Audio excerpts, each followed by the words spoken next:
because I'm not afraid of you. You should be. She's a powerful woman. Let's do this. Let's talk a little bit about the value of trust. In day 6, you dedicate a chapter to learning to trust. And I think that trust, again, I'll say it this way, and I don't know what you'll say to this. Trust requires surrender. It does. Right?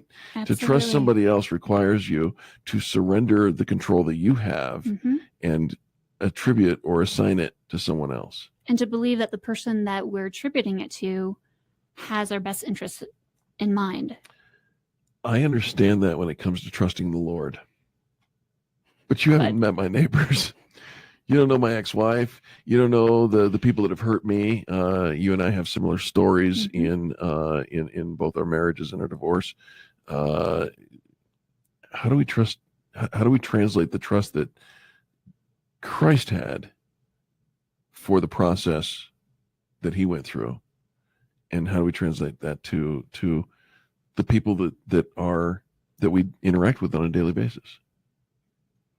We might not necessarily trust our neighbors. They might not be trustworthy. And I don't think that is something that we automatically give out. Fair enough. But Jesus gave his love out. So when we take that, it doesn't mean we have to trust them, but we can love them. And that might look really funny, but it plays out in different ways. Okay. All right. You tracking with me? Yeah, I am. I'm picking up what you're laying down there. You ask in your pause and reflect section here, you ask, what is your learning style? Do you do best when you see something, experiment with it hands-on, or write it out? What are we trying to accomplish there?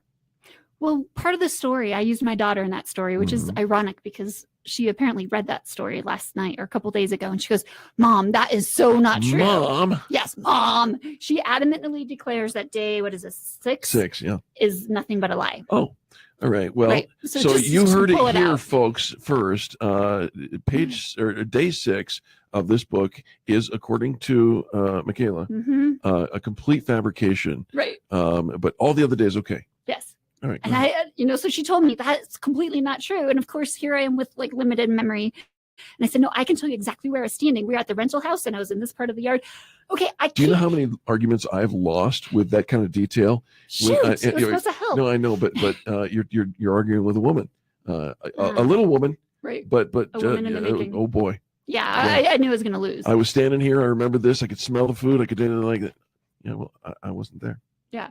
Okay. Sorry. So the example that I use that may or may not have happened, depending on who you ask, is that somebody who might have been learning Spanish but claims that she wasn't anymore, I don't know, was having a really hard time studying for an upcoming quiz. And they just had to memorize one paragraph or something. Okay, here's this girl. I love her. I hope she's not listening.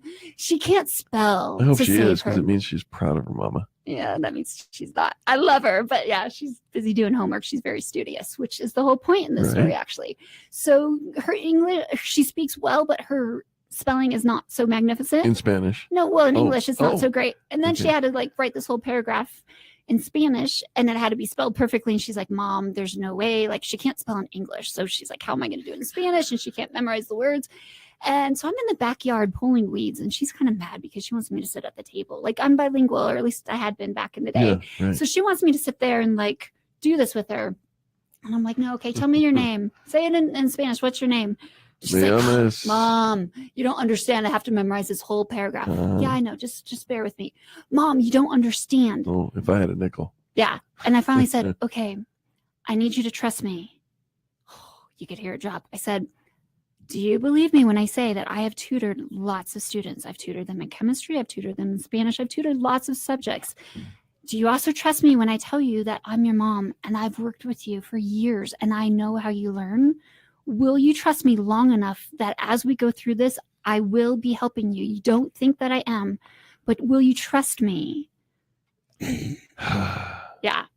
I don't think it was an answer. It really was just the moan. Yeah. Oh, trust me, it was full and complete sentence. Yes, exactly. The whole paragraph right there.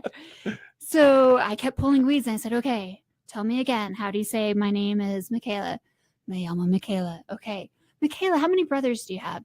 Yo tengo una mano. Una And she mano. started saying Yeah. it over and over. I would ask her these questions. And I finally said, okay, I want you to go inside and I want you to write your paragraph. Mom, there's no way I could possibly do that. Okay. You just gave it to me. I said, I just want you to go inside and write it. And she came out a few minutes later, beaming. I And love she it. said, here it is.